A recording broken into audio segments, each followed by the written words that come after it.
Good morning বন্ধুরা, তোমরা সবাই কেমন আছো? আশা করি তোমরা সবাই ভালো আছো। প্রতিদিনের মতন আজকেও সেই সকালে খাওয়া দাওয়ার পরে ইঞ্জেকশন নিচ্ছি।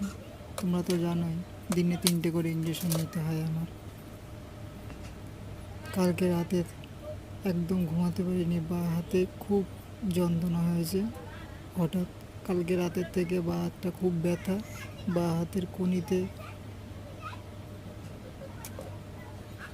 কনিটা খুব ফুলেছে।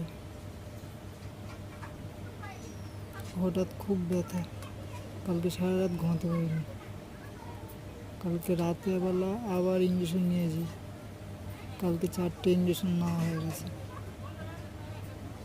এত ব্যথা করছে। বন্ধুরা, তোমরা আমার চ্যানেলটাকে সাবস্ক্রাইব করে দাও।